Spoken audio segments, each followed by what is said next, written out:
దినం అని ఉండిద్ది కదండి, ఇంకంటే ఒక జ్ఞాపకార్థంలాగా చేసుకునేది 11వ రోజు. ఇంకా చేసే ముందుగా అయితే అంట్లో ఉన్నారు కదా మా నాన్నోళ్ళు, ఇంకా ఈ సామాను మొత్తం అయితే పైన తీసేసి శుభ్రంగా కడిగేసుకుంటున్నాము. మా తమ్ముడు అయితే పైన సామాను మొత్తం తీస్తున్నాడు. అవి మొత్తం తీసి ఇంక శుభ్రంగా తోమి కడిగి ఆరబెట్టిన తర్వాత మళ్ళీ ట్రై చేసుకుంటాం నీట్గా. బూజు అవి కూడా దులిపేయాలి. తీరా మొత్తం ఒక్కొక్కటిగా చిన్నగా.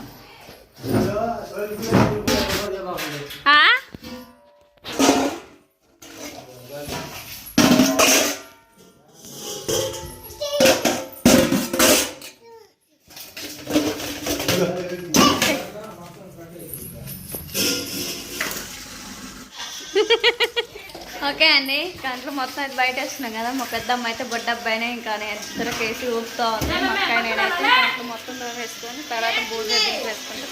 వద్దన్నా పాయింట్ స్టార్ట్ చేస్తామో లేదో మా వాళ్ళు వేసాడు అప్పుడే. అంట్లు మొత్తం బయట వేసుకున్నాం. తోమేయాలి.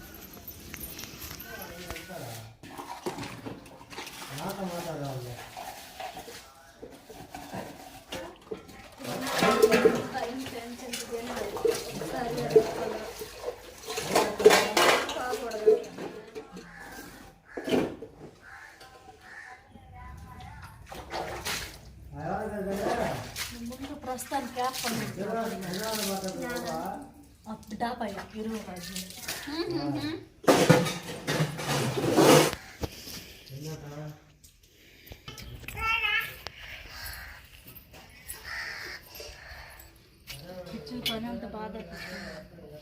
ఈ అంట్లు కడదాం చెప్పైదుగామే. సరేలే, మన ఇంటికి పోతున్నాను. ఆడంట్లను బట్టలు ఎత్తుక్కొని ఆయనకి పంతులు కాస్తా ఉంటాయి, సర్దుకోవచ్చు. సాయంత్రం బ్రేక్ చేయలేదు, ఇంకా 12 అవుతుంటే ఏం చేస్తున్నావు?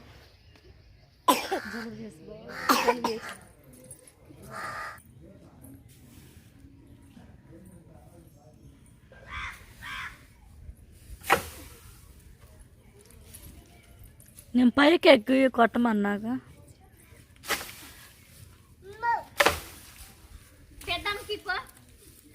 ఇంకరా రాజే, అత్తమ్మ ఇంట్లో పనులు అయిపోయినాయా? ఏం పనులు చేశారు?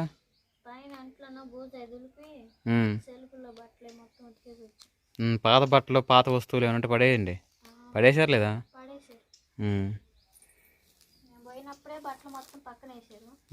బండికి వచ్చి చూడమంటే చూసి మొత్తం పడేయమని చెప్పి మా ఆయన మనం పడేసింది. కంప్లీట్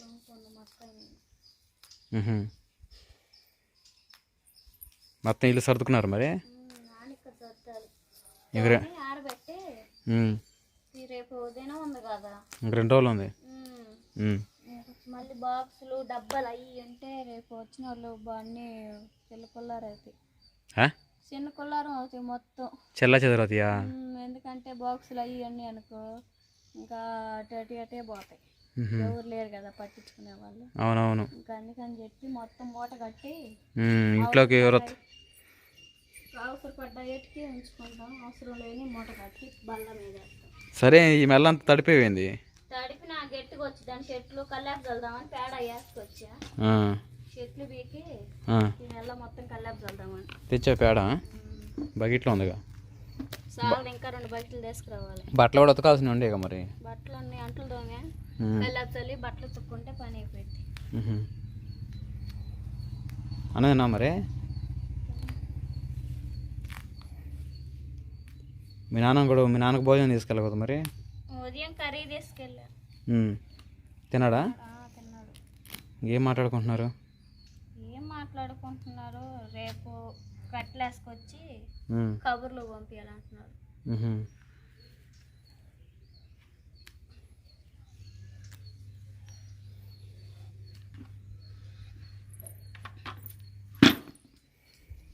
సరిపోద్ది మరి. మెల్ల అంతా కల్లాజాలని ఒక్క బకెట్ పేడ ఇంకో బకెట్ పట్టింది కదా.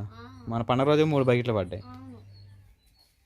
మెమ్మల్ని ఇంటి ముందు చల్లే పని లేదుగా, అంత గచ్చేగా, అవసరం లేదులే.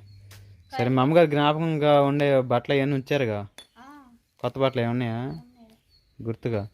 మా అమ్మ మంచంలో ఉన్న ఉన్నప్పుడే నైటీలు ఒకటే వేసుకుంటుంది. అది వరకు చీరలన్నీ ఇంకా మా అక్కకి నాకే ఇచ్చింది. మెక్క జల్లు తీసుకున్నట్టయితే గుర్తుగా ఉంటుంది మీ కాడ. ఇంకా అన్నీ ఆమె వేసిన నైటీలు ఇంకా అవి కొట్టుకుంటే పడేసాం. రేపు ఇంక బ్యానర్ కావాలి కదా, మా పెళ్లి ఫోటోలో ఉన్నాయి. ఒక మంచి ఫోటో తీసుకొని స్క్రీన్ షాట్ చేపి మరి చేపించుకొద్దాం. ఫ్రేమ్ కట్టించే ఒకటి 2 కట్టి ఫ్రేమ్ మా అమ్మ వాళ్ళ ఇంట్లో ఒకటి మన ఇంట్లో ఒకటి. సరే రాజీ, మొత్తం ఈ ప్లేస్ అంతా ముందు తడపడం ఎందుకు? అంటుకొని బాగా ఇనిగిద్ది అంటావా? సరిపోద్ది పేడ. ఇంత రెండో బయట తెచ్చుకుంటేవే.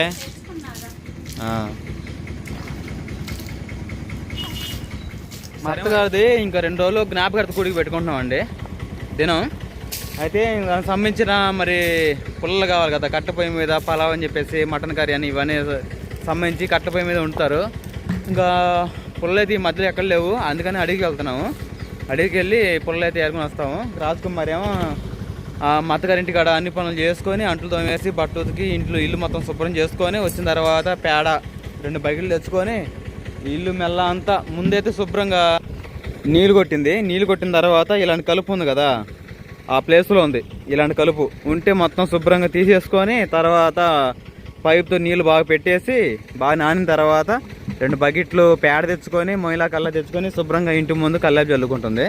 ఈ కల్లాపు చల్లుకున్న తర్వాత ఇంకా మా అత్తగారి ఇల్లు నీట్గా ఉంది. ఇప్పుడు ఈ ఇల్లు కూడా శుభ్రంగా ఉంది. సాయంత్రానికి మళ్ళీ అక్కడ ఏమైనా పనులు ఉండయా? సర్ది రావాలా? సరే పిల్లల్ని ఎందుకు పడేసేది? వస్తువులు అలా చిన్నవి ఏమైనా ఉంటే గొట్లుంటే పడేయండి. వస్తువులు ఉంటే ఒక గోతంలో వేసి ఉల్లిపాయలకో వాటికి వేయండి. సరే మరి వెళ్తున్నాం, తీసుకొస్తాం. మా బామ్మర్ది ఆటో తెచ్చాడు, త్వరగా బయలుదేరుతాం. అన్నేట్రా వంశన్న?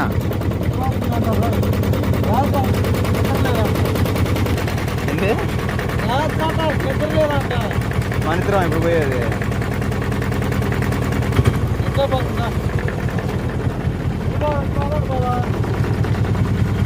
చెప్పా పరండాకు పోని తగ్గినాయి లేపా.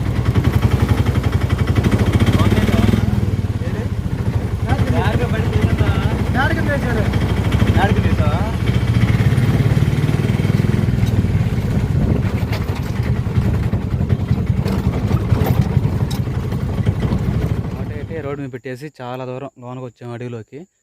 ఈ కనపడేదంతా ఈ చెట్టు సుబాబులు. దీని ద్వారా పేపరు అలాంటి తయారు చేస్తారన్నమాట.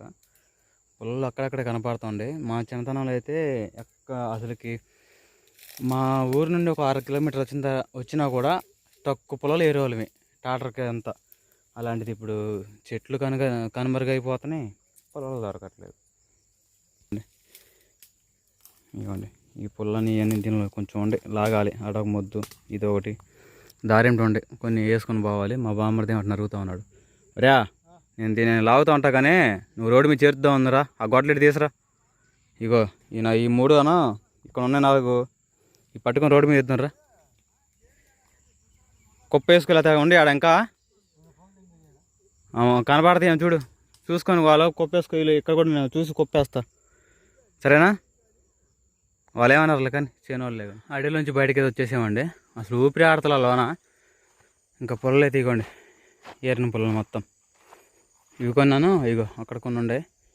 ఇంకేని ఆటోలు వేసుకుని పోదాము. టైం వచ్చేసి 10:15 అవుతుంది. ఈ ఎక్కించుకొని పోయేసరికి చీడ పడిద్ది. ఏమైందిరా రారా? ఆటో అక్కడ ఉంది. ఇదిగో పొద్దుగుతూ ఉంది, సూర్యుడు వెళ్ళిపోతా ఉన్నాడు. త్వరగా ఈ లోడ్ వేసుకొని బయలుదేరుతాం. మరి ఇంకా సరిపోతాయిలే చాలా వరకు. ఇక్కడ ఒక మొద్దు ఉంది కానీ లాగాలంటేనేమో వల్ల కాదు, పెద్ద మొద్దు. బయలుదేరుతాం. మరి ఒక మొద్దు ఉంది, అది లాగేసుకొని వెళ్ళిపోవచ్చు. సరే ముందు రోడ్ ఎక్కియాలి ఆటోకి. ఆపు వేసుకున్నాక స్టార్ట్ చేసుకోవచ్చు. ఆటో వచ్చేసిందండి పొలాల కాడికి. తొందరగా పొద్దుగుతుంది, ఇంకా మనకి టైం లేదు. ఈ నాలుగు మధ్యలో కూడా పీకే దాంట్లో ఎక్కి డోరు మరి కిందకే కాకు బార్ మీద పెట్టు గొలుసు అలా తగిలేసి పెట్టు ఆడ తగిలేసి అట్ట ఉన్నాయి సరిపోదులే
కొన్ని వేసుకున్న తర్వాత అవి కూడా వేసేసుకొని బయలుదేరుతాం పొద్దుపోతుంది